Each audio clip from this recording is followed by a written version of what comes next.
చదువుకునే వాళ్ళము, మనకు రిజర్వేషన్ ఉన్నది, వాటి ద్వారా ముందుకెళ్తున్నాము, మంచి మార్క్స్ వస్తే మనకు ఉద్యోగాలు వస్తాయి, అంతవరకే మాకు తెలిసేది. కానీ ఎప్పుడైతే నాకు అంకుల్తో పరిచయం ఉందంటే, పరిచయం అని కాదు, నా చిన్నతనం నుంచి నాకు అంకుల్ తెలుసు, కానీ సంఘపరంగా మాత్రము 2015 నుంచి బాగా పరిచయం అయింది. మా నాన్న అంకుల్ దగ్గరనే పనిచేసి, అంటే జనరల్ సెక్రటరీగా ఉన్నప్పుడు నగర సంఘానికి అంకుల్ ద్వారానే మా ఇంటికి వచ్చేది, చూసే వాళ్ళము, జనరల్ గా అతను తెలుసు. కానీ ఒక సందర్భంలో అంకుల్ నాకు ఎలక్షన్స్ జరిగినప్పుడు అంకుల్ కి అపోజిట్ ప్యానెల్ లో ఉన్నాను నేను.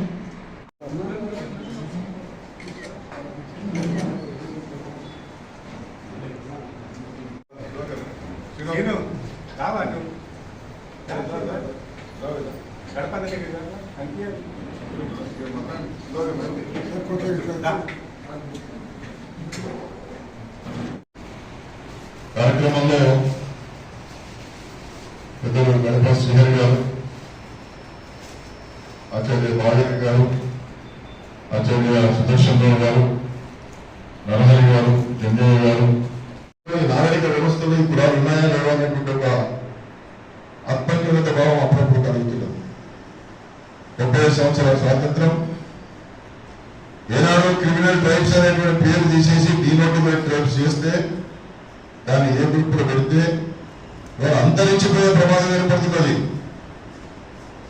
అందుకోసం ఈ సంచార వర్గాలు కులాలకు సంబంధించి ఒక ప్రత్యేకమైనటువంటి సిఫారసులు చేయాలి. ఎందుకంటే మీతో కలిసి పోరాడినటువంటి, మీతో కలిసి పనిచేసినటువంటి, మీలాంటి పెద్దల నాయకత్వంలో పనిచేసినటువంటి అవకాశం నాకు వచ్చింది. కాబట్టి ఏదైనా ఒకటి చేయాలనేటువంటి తలంపుతో నేను బాగా ఆలోచిస్తున్నప్పుడు ఏది చూసినా మల్లయ్య వినతిపత్రం కనిపించింది.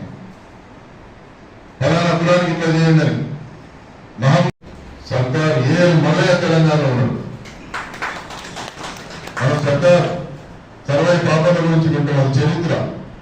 కానీ ఈ సర్దార్ మన కళ్ళ ముందు జరిగిన నిన్నదాకా Anantharaman commission, Muralidhar Rao commission, justice Dara Subrahmanyam commission, అంతకుముందు వచ్చిన పుట్టస్వామి కమిషన్, నా వరకు ఉన్నటువంటి ప్రతి కమిషన్కు మల్లయ్య గారు లేఖ ఉన్నది. మేము నివేదికలు సమర్పించే సందర్భంలో మల్లయ్య గారి పేరు రాయకుండా ముందుకు పోయే అవకాశమే లేని విధంగా ఆయన ఇచ్చినటువంటి వినతిపత్రాలు మా యొక్క. మొన్న నేను ఒక 20-25 రోజుల క్రితం ఈ గ్రూపుల విషయంలో ఆలోచన చేస్తా ఉన్నాను. ఇంకా ఈ సంచార కులాలుగా, విముక్త జాతులుగా, విముక్త కులాలుగా నరారి గారు ఇక్కడే ఉన్నారు. సంచార కులాల మీద బాగా వర్క్ చేస్తారు ఆయన. మల్లేశం గారు ఉన్నారు, ఇంకా చాలా మంది పెద్దవాళ్ళు ఉన్నారు. వారు ఏ గ్రూప్ లో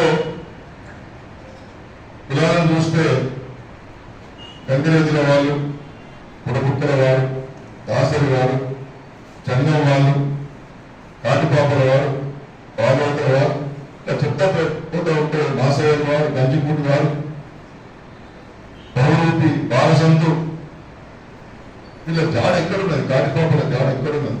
వీళ్ళు ఏం చేస్తున్నారు? వంశరాజులు, వీరముష్యులు, గౌత రచన గారితో, ఉండలక్ష్మి బాబుజీ గారితో మెప్పించాడు. అటు బాలరావుడు గారితో అనంతరామన్ కమిషన్ ఆనాటికి ఉన్నటువంటి 92 కులాలలో ఏ కులంని ఏ వర్గంలో పెట్టాలి? బీలో పెట్టాలా, ఏలో పెట్టాలా, సిఆర్, డిఆర్? వర్గీకరణ ఎట్లా జరగాలి?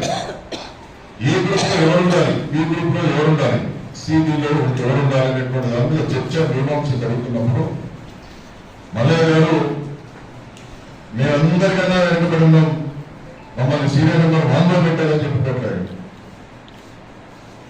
అది ఊరికే రాలేదు. దానికంటే మల్లయ్య గారి కృషి విశేషం. అది మనం గొప్పగా చెప్పుకోవాలి. పల్లెకారులు, రంగారెడ్డి, మత్స్యకారులు, బెస్కా, ఇవన్నీ కూడా మనకు సీరియల్ నెంబర్ 1 కనిపిస్తుంది. ఇది కేవలం మల్లయ్య గారి కృషి.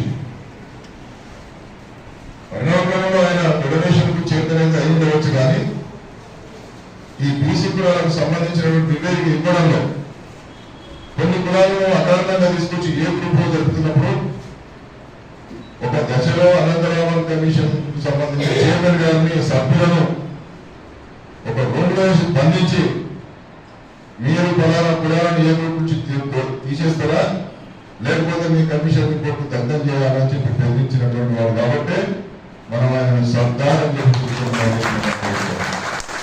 సర్దార్ కాదు ప్రజలందరికీ అందుబాటులోకి తేవాలని చెప్పి తెలుగులో ట్రాన్స్లేట్ చేసినప్పుడు ముందు మాట మల్లయ్య గారి గురించి మేము ఒక పేరాగ్రాఫ్ పెట్టాం. అప్పుడు బిఎస్ రాములు గారు ఉండేవాడు. రాములు గారు మేము బాగా మాట్లాడుకొని అనంతరామన్ కమిషన్ నివేదిక ఇవ్వడంలో సిఫార్సులు చేయడంలో కులవర్గీకరణ జరగడంలో మల్లయ్య గారి పాత్ర సమాజానికి తెలవాలని చెప్పి కమిషన్ తరఫున మనం రాస్తే అది సమాజానికి తెలుస్తుందని చెప్పి మేము మల్లయ్య గారి గురించి అనంతరామన్ కమిషన్